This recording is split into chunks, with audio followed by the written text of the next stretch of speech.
We're going to kick off today's video with a boring question with an incredibly unexpected answer. How do you think the Major League Player Association came about? Would you have put money on the first catalyst being Ty Cobb beating up a fan who didn't have any hands with which to defend himself? Would you have made a parlay on that bet that the fans cheered Cobb on while he did it? That story and others coming up in a moment in our new feature called 3 Strikes. No need to run to that oven timer. Chicken nuggets taste better with a little char anyhow. The Dugs have uploaded a new video. Welcome back to the Dugs. I'm Johnny Paprika, and everything we do here is an excuse to tell a lot of baseball stories and a lot of jokes. Let's jump right back into punching the handicapped. Our unlucky handless friend was Claude Luker. Ty Cobb's Detroit Tigers were playing the New York Highlanders in 1912, the team that would become the Yankees in 1913. Luker was an assistant at the Tammany Hall Law Office, working for a New York sheriff named Big Tom Foley. I won't go into too much about Tammany Hall, but it's worth a gander as they're essentially political fixers that are in the room where it happens during this era, and their paths cross with several historical figures featured in HBO series like Boardwalk Empire's Arnold Rothstein and Lucky Luciano, along with the son of Deadwood's George Hurst. I'd like to think that, en route to developing the idea for these shows, HBO was really, like us, researching the story of how Ty Cobb beat the crap out of a handicapped person, but instead figured that the safer route was to pursue these side characters. Their loss, more borderline hate crimes for us. So there seems to be some manner of debate over just how much of Claude's hands were missing, but most estimates have his remaining fingers at somewhere between 2 and 4 total across his 2 appendages, having lost the rest in a printing press accident. Regardless of the number, I think we'll all agree that's an insufficient amount to create a fist. Even if he got a shot in on Cobb, it'd feel like less of a solid blow across the face and more like getting bombarded with an open package of hot dogs. Claude shows up a little late for the game that day, where he says that other members in the stands had already started in on some good-natured razzing of the fiery-tempered Cobb. So he does what anyone would with a baseball player rumored to sharpen his spikes so that he could impale members of the opposing team. He dials the razzing up to 11. Razzing is actually a pretty polite way of putting it, as the straw that broke the camel's back was calling his mother a half, N-word. Why he went straight for the racial slur is a bit of a mystery, as the easy ammunition was right freaking there. As we previously covered on this channel, Cobb's mom blew his father's head off with a shotgun. In an attempt to catch his wife cheating on him, he told her that he was leaving town, but instead snuck back in the middle of the night to catch the lovebirds in the act. Instead, he caught 2 rounds when she allegedly mistook him for a burglar. If you're gonna go for it, you go for the patricide over racism, right? Apparently not, but it was still enough to get Cobb to jump into the stands and start wailing. Further, several of his teammates followed him into the crowd and held the onlookers back with their bats. Sounds like the fans' reaction was mixed. One paper reported that some fans who were witness to how far Claude had gone cheered Ty Cobb as he was removed from the stands, while the most famous account of the beating reported that some fans realized, hey, the guy has no hands, maybe we should stop this. Upon arriving at that conclusion, one brave fan spoke up and called the whole hand situation out to Cobb, to which Cobb replied, "I don't care if he got no feet," and then proceeded to continue the beating, which included spiking his left leg,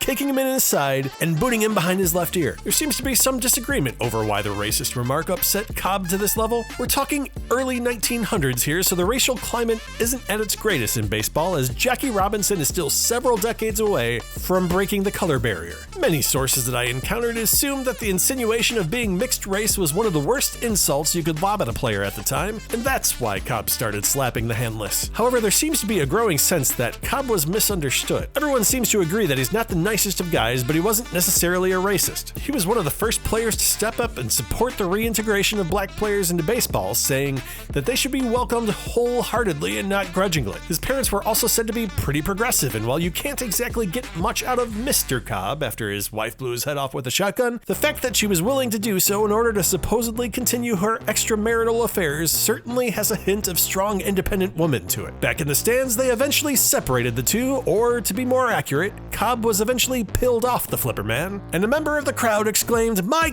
God, look what he's done to his hands," before being reminded of the whole hand situation and following up with, "Oh, right. Sorry." Now, hard to believe, but the early 1900s predated Twitter, so it's possible the Tigers were hoping this whole beating 2 to 4 fingered Luker might fly under the radar. But luck would have it that the commissioner of baseball was actually in the stands at the time. The commissioner at this point in history was a man appropriately named Ban Johnson, and Ban banned Ty Cobb indefinitely for the incident. The other Tigers didn't take too kindly to this and decided to go on what the New York Times called the first strike in professional sports. Not necessarily because they liked Ty Cobb, they all knew he was kind of a douche. No, the reason they gave was that no one else was stopping in to stop the fans' tirade and that players cannot be expected to take everything thrown at them. So they were out until Ban unbanned their man. That is, until the owner of the Tigers spoke up. Frank Navin became aware that their club was going to be fined $5,000 if they didn't supply a team to face Philadelphia the next day. Now again, this is 1912. $5,000 was a lot of money back then. That's a number of thousands that our beat-down Claude Luker can't even count to, no matter which end of the finger range you believe he had. So Navin warns the squad they're fielding a team whether they like it or not. Make it happen any way they know how. The Tiger players were still not having it, however, and refused to play when they heard Cobb had not been reinstated. This put the Tigers manager Huey Jennings in an awkward spot. Can't make the owner angry, but what are you going to do when you have no team? He starts running around town trying to find baseball players. St. Joseph's College was nearby. He grabbed some of them. The students that were tapped didn't kid themselves. They reported that, quote, any ball player who could stop a grapefruit from rolling uphill or hit a bull in the pants with a brass fiddle was given a chance. Now I have no idea what the that means, but I like it and I might keep it around for future use. The game went about how you would expect. When Philadelphia figured out that the stand-in pitcher couldn't field, they dropped bunt after bunt down the line and the replacements could do nothing about it. The third baseman took a ground ball to the face and lost 2 of his teeth. An outfielder had a fly ball land on his head. The final score was 24-2 and the loss counted in the standings. After the embarrassment, Cobb told his teammates to go back to work and that they had made their point. They did, and they were all fined $100 for the stunt. Ban unbanned the ban 10 days later, and Cobb was back on the team. It's hypothesized that this is where the players learned about how successful a strike can be. I mean, if you can call 2-teeth loss a ball in the coconut and a 22-run loss when you're one of the most touted teams in the majors, success. Then again, it's Detroit, so it's always possible that that's the definition of success in those parts. Later that year, the Baseball Players Fraternity was created, which was the precursor to today's Player Association. If I can't have him, no one can. If I can't have you, no one can! If I can't have you, no one will. If we can't have the energy crystals, no one will. But we can't tell a story about a defenseless fan taking a beating without turning the tables to even things out. Fair warning, we're about to spoil a bit of the natural for you, so if that film or the book's on your to-do list, Jesus guys, it's nearly been 40 years, get your shit together. In all actuality, I might be getting this little synopsis wrong, so it may not matter. A female fan was obsessed with a character that was obviously based on Babe Ruth, but our buddy the Natural struck him out on 3 pitches in an unofficial challenge in a backlot. This, along with realizing that all Robert Redford cared about was becoming a legendary baseball player above all else in life, convinced her to shoot him in a hotel room. It's a great movie and even a better book, even if I might be botching some of the details here. Something I'm not botching is that the inspiration for this story was loosely based on a real-life incident. As a Cubs fan, 2016 was a great year for me as the team won their first championship in 108 years. Naturally, the team's dismemberment a few years later when the core was traded away was a hard time, particularly when Anthony Rizzo, potentially my favorite Cub of all time, was sent to the Yankees. I think I had an extra scoop of ice cream that night and likely a glass of bourbon later on. You know what I didn't do? Fall in love with the man, pose as a friend of a friend in a note to lure him to my hotel room, shoot him in the chest with a rifle, call the police on myself, and then cradle his head in my lap as I waited to get arrested. I mean, I may have had the urge to do exactly that, but I thought, no, Johnny, that might be coming on too strong, and if you ever want a Rizzo bromance, you should likely keep the rifle at home. Ruth Ann Steinhagen lacked that Johnny Paprika self-control and couldn't help herself, however. Steinhagen's parents report that they had been long concerned about their daughter. 3 years prior to the shooting, she had gone to see a game at Wrigley and became obsessed with Cubs first baseman Eddie Waitkus. A seemingly stereotypical teenage obsession began as she started hanging his photo everywhere and would not shut up about him. It was cute until it wasn't. She began setting a place for Waitkus at the dinner table. She started studying Lithuanian because Eddie was of Lithuanian descent. She developed a craving for baked beans because he was from the Boston area. It's a thin line between infatuation and obsession, and she had blown right past the stop sign into boil your pet rabbit territory. With the encouragement of her parents, she started seeing a psychologist, but I guess it didn't take. While she was undergoing treatment, Waitkus was traded to Philadelphia, which, let's be honest, made it pretty likely that he was going to get shot eventually anyhow. Steinhagen's parents were relieved, thinking this would help their daughter's obsession. This is what they call a poor read on the situation. She couldn't bear the thought of her man leaving town and playing for another team, so she took matters into her own crazy little hands. After watching him play in a game earlier in the day, she got a room at Chicago's Edgewater Beach Hotel as she had caught wind that this is where he was staying. She got the bellboy to deliver a note to Waitkiss that made it seem as if she were a friend of a friend. The letter read, "Mr. Waitkiss, it's extremely important that I see you as soon as possible. We're not acquainted, but I have something of importance to speak to you about, and I think it would be to your advantage to let me explain it to you. I realize that this is a little out of the ordinary, but as I said, it's rather important. Please come soon.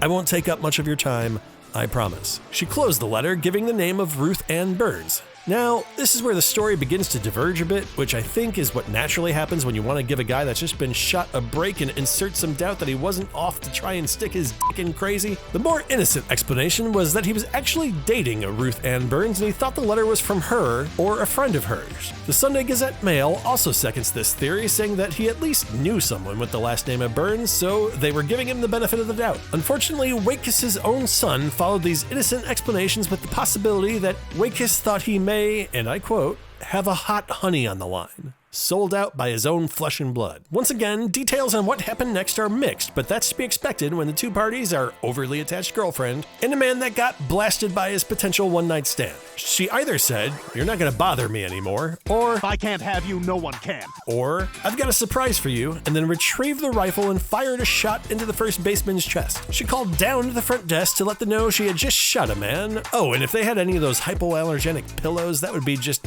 okay, just the ambulance then? Alright, and then she cradled her obsession's head at her lap until help arrived. Eddie Waitkiss would survive and eventually return to the big leagues not long after, though it's acknowledged he was never quite the same. As gross as that is, these photos seem gross in their own right. I'm unclear on when they were actually taken, but the whole arrest and everything that happened afterwards seems pretty closely documented. Closely documented to the point that you have to wonder whether they were staged. Actually, the verdict seems that they were pretty clearly staged, as the Tribune points out that the mop in this photograph isn't even wet. So you have to wonder about the inspiration behind getting a picture of the accused doing chores. Worse still are these couple of photos. I'm fairly certain no one would have let Ruth take photos of the man she shot into jail, and yet here's a picture of her thinking back to all the good times they had together. Here's another that combines the photographer's love for staged domestic activities and peering longingly at images of your victims. Apparently back in these days, doing glamour shots of the incarcerated was just a thing you could do. At her trial, during which she apparently just stood right next to the wheelchair-bound recipient of her bullet, she claimed several things. That she wanted to do something exciting with her life, that she didn't want to be nervous all of her life, and that Waitkiss had reminded her of everyone, especially her father. She was ruled to be insane, which meant that she was immediately admitted to a hospital, but could be retried if charges were once again pressed after she regained her sanity. They must have zapped people with pretty good stuff back in the day. Literally, because she was deemed sane 3 years later. Waitkiss didn't press charges, and Ruth lived the remainder of her life out completely under the radar and not far from the site of the shooting in Chicago before passing away in 2012. Side note, this is actually the second time I've heard someone shooting a baseball player claiming insanity and avoiding prison. We won't go into this in depth because it's not tied to a fan, and we've already covered it in the team overview for the Tucson Too Soons, but a man shot Lyman Bostock, in this instance killing the player, when he suspected Bostock was giving his wife the old squeeze play. He was admitted to a hospital after being found insane, but was also deemed cured 7 months later and thus was released, which in Indiana at the time meant that you were free to go about your normal life. It was that case that got the ball rolling in that state that maybe they should rethink their approach to the insanity verdict. Okay, we've got one more story for you, but it's time to take a quick moment and continue our newest tradition. Today's video is brought to you by the Knobfil YouTube channel, yet another channel with more subscribers than us. This guy reviews how various knobs, you guessed it, feel, which I guess isn't totally useless until you realize he achieves these reviews with nothing but grunts or groans. Let's have a listen. Ooh. Riveting. For his efforts, he's racked up 11.6 thousand subscribers to my 456. Don't you dare stand for this and click that subscription button of ours, like our videos, and give us some feedback, as we want to hear what you're thinking. Doing those things is the most surefire way to make the Dugs a thing, which is the most surefire way you'll continue to get baseball stories and jokes, as everything we do here is a means to those ends. On to our final story. Guess what? I got a fever. And the only prescription is more cowbell.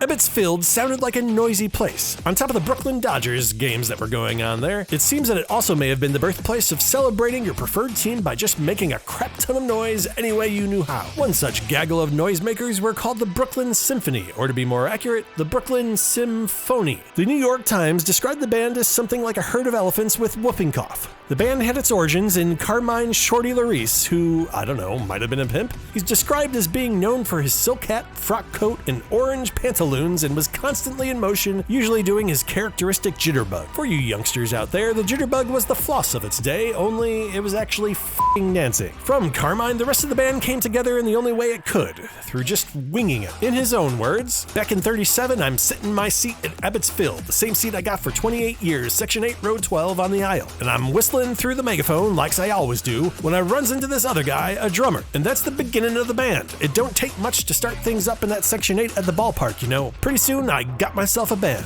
That drummer may have been Jojo Delio. Hard to tell, as apparently any good randomly tossed together band needs at least 2 bass drums. Jojo was described in one article as being no more than 40 pounds, a fact that allowed Shorty to, quote, throw him around like a rag doll during the routines. Now, I couldn't find footage of that, but I imagine it went something like this. None of them were classically trained musicians, hence the Times quote. In fact, at one point, one of the drummers said that he needed to take some lessons to get better at his craft. Upon hearing this, the band leader Shorty told him that if he ever learned how to drum, they would fire him immediately. The questionable musicianship was likely the reason ownership initially tried to dissuade them from playing at games. As any fan with a flask knows, there's ways around the ballpark regulations. They'd send one guy from the band in with a ticket, and then he'd lower a rope from inside the stadium while the other bandmates would feed the instruments one by one on this makeshift pulley until they were all loaded in. The rest of the bandmates would enter, and the symphony was in business. Eventually, Branch Rickey took over the Dodgers, the guy credited with getting Jackie Robinson into the majors, and he realized that the group of half-tone deaf musicians were quite popular with the fans and players. Maybe not the umpires, though. It's a classic joke now, but the band used to strike up a rendition of Three Blind Mice whenever the umpires would come out. These days, the ump show is in full effect, and that's an ejectable offense, as multiple DJs and organists have been thrown out of games for playing the tune. Anyhow, Rickey gave the band lifetime tickets to the game and allowed them to play all they wanted. Unfortunately for them, the Dodgers would move out of Brooklyn in 1957, but demand for the band lived on, and they would continue to play various big events around Brooklyn for years to come. Not everyone in Brooklyn needed a full band behind them. Hilda Chester's bell might put the Blue Oyster Cults to shame. Her legendary noisemaker had become so well known that it's become the inspiration behind Baseball Reliquary's Hilda Award, which was used to reward a baseball fan every year for their distinguished service to the game. But we'll get to that bell. In the beginning, she didn't need it. She was loud as hell, and her voice was colored with a thick Brooklynese accent that only made it better. Some of her favorite phrases were, "Eat your heart out, you bum, you know me. Hilda with the bell. Ain't it terillin'?" And she once told a nosy reporter that she had moved to Brooklyn because she liked the climate. She once declared her love for a very young Vin Scully in 1950, and when the announcer didn't acknowledge her, she yelled, "Look at me when I'm speaking to you." And if you still didn't know that she was at the game, she typically carried around a large sign proclaiming that, yes, Hilda was here. What followed from her enthusiasm is likely the most intertwined I've heard of a fan becoming with a team. She'd occasionally go along on road trips, sometimes with comic Milton Berle, which she described as, quote, "traveling right along in a train with the boys. Ain't it terillin'?" Seems like that was a go-to phrase. The manager of the Dodgers at the time was Leo DeRocher. Hilda caught wind of rumors that they were planning on letting Leo go, and she wasn't having that, as she wrote to the Brooklyn Daily Eagle, "What's all this noise about not re-signing Leo DeRocher?" It's possible that she just wanted to keep him in a seat of power so she could pull the strings, as she actually called the shots in a game. Pete Reiser was playing center field, and Hilda called him over to the stands, handed him a note with the instructions to deliver it to Leo. The note read, "Get Casey hot," who was a Dodgers reliever at the time, because the starter Wyatt was losing it. Sure enough, Wyatt surrendered a hit, DeRocher took him out and replaced him with Casey, and the Dodgers went on to win the game. Win or not, DeRocher was pissed that he was being micromanaged and yelled at his center fielder for bringing him a note from the owner McPhail, which is the person that he assumed had made the pitching change request. Not sure if he softened a bit after finding out it was in fact Hilda's work, but he likely should have, as not long after, Hilda was getting him out of a legal scrape. Story goes that John Christian wasn't the nicest fan. He didn't go to the lengths that the handless wonder went with Ty Cobb, but still, Leo didn't appreciate being called names or the insinuations that he threw games. At this point, a 275-pound monster of a security man goes over to John and asks him to come into the Dodgers offices. What happened next is all word of mouth, so of course, there's multiple versions, but there's a pretty good chance Leo cold-cocked him with some brass knuckles. This created quite a stir and saw Leo in court, but he was quickly acquitted of the charges, due in large part to Hilda Chester testifying on his behalf. Hilda was quoted in the newspaper as saying, "The point is this. Christian had been picking on nearly all of the Dodgers players for more than a month with a verse like a foghorn. He shouldn't be picking on them when the bums is playing all right." No note here whether or not Hilda was cool with it when they were botching. And she added, "And he shouldn't be using language that shocked the ladies." She would later testify at his trial and elaborate, claiming that Leo was just defending her honor, as Joe Christian had called her we'll just say a rooster lollipop. Many think Chester's account of the situation was 100% fabrication, but what can you do? She liked DeRocher as manager. These incidents added up to a special bond between Hilda and the Dodgers, which was all the more apparent after she suffered a heart attack. DeRocher had led the way for several of the players to go visit her at the hospital when she was out of commission. It's unclear whether the heart attack was tied to literally cheering her heart out for the team, but either way, the doctor seemed to make that connection, as he demanded that she dial it down a bit during the games and cease her yelling. Can't yell anymore? That's fine. She brought a pan and some utensils from home and used that to make noise instead. The players eventually gifted her now famous bell, which was her signature substitute for her powerful voice. Chester is commemorated with a statue at Cooperstown wielding the famous instrument. Both Hilda and the Symphony were understandably heartbroken when the team departed for Los Angeles. When they finally tore down Ebbets Field in 1960, Hilda joined the Symphony band and performed a rewritten version of Give My Regards to Broadway that criticized the sale of the team on an episode of an old TV show called Be Our Guest. She'd asked the producer if the show was going to be broadcasting color and was characteristically pissed off when she was told black and white, as she had gone through the trouble of dyeing her hair for the affair. Before closing out this section on musicians, I thought it appropriate to call out John Adams, superfan of the Cleveland Indians, who died just this past January. He would bring his giant bass drum into games and became a staple. He's now commemorated by a bronze drum on a replica bleacher seat inside Progressive Field. And so, that does it for us today. We hope you liked the 3 strikes format, as we'll have a couple more of these coming your way in the near future. Our next video, however, will serve as the kickoff for our next long-form tournament. It's not a continuation of our seasons of the experimental baseball tournament, but it's a similar idea, and I think you guys are gonna like it. If you want to check out our other stuff, why not head over to our video about players whose career ended too soon, which includes mention of that fan that killed Lyman Bostock, amongst many, many other stories. Help us out with those subscriptions and likes, won't you? So until next time, I've been Johnny Paprika, hoping all of your balls are fair and all of your wood is good. Good night, everybody!